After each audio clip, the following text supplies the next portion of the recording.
The Australian height datum was created in 1971, but has remained unchanged since.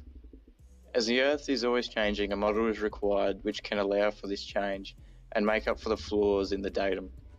How is this model created, updated and maintained? To understand this, let's firstly delve into the fundamentals of the infamous datum that is the AHD. The Australian height datum, or AHD, is currently used in Australia for all vertical control when mapping and is the official vertical datum of Australia. It was created by levelling across the country from 32 tide gauges at mean sea level and took several years to complete. However, as mean sea level is higher on the northern shores than compared to the south due to changing density with temperature, the AHD is compromised. Put this together with the rise of GNSS technology, global positioning became more widely used in mapping. The heights taken using GNSS, however, are measured to the ellipsoid, not at AHD. Therefore, a method was created which allows the transformation between these GNSS ellipsoid measurements and AHD, the AUSGeoid. The first three AUSGeoid models, 91, 93 and 98, while all based on gravity measurements, use different global models. The main theory behind these geoid models are the same, although the grid became smaller with each iteration, increasing accuracy. These models work by converting between ellipsoid values, where GNSS measurements are taken, to gravimetric geoid values. The gravimetric geoid represents an equipotential surface of the Earth's gravity field that best fits the global mean sea level. The conversion provides a factor for each cell in a grid across the country, which converts between the two. While this is a good approximation of AHD, it isn't true AHD, and the difference between the two can be up to half a metre. The Australian Geoid of 2009 was an updated version of AUSGeoid 98. This geoid was the first in Australia to convert ellipsoidal heights to AHD values, and this means that the AUSGeoid 09 has a far greater height accuracy to that of AUSGeoid 98.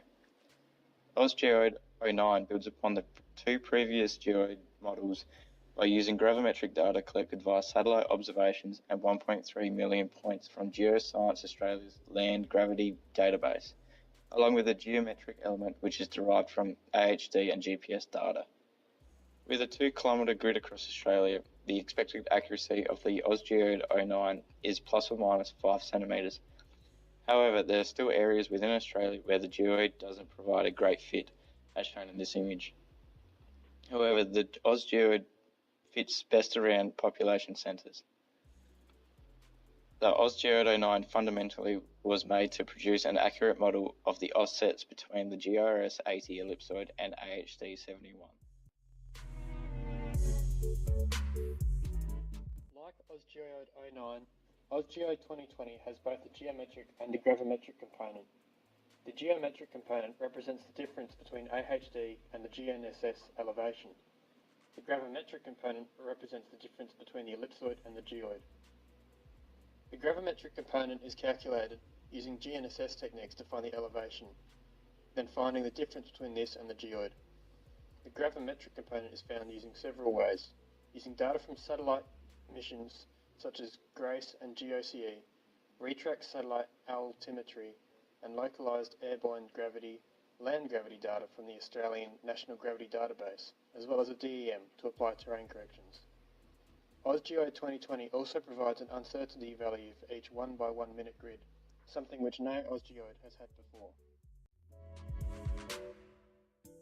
As GNSS measurements are becoming more frequently used to create plans and other survey work, it is important to ensure that the vertical component be as accurate as possible when reducing levels to AHD.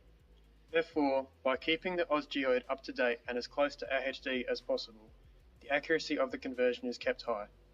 AUSGeoid 2020 is the most current geoid, with minimal difference from AHD.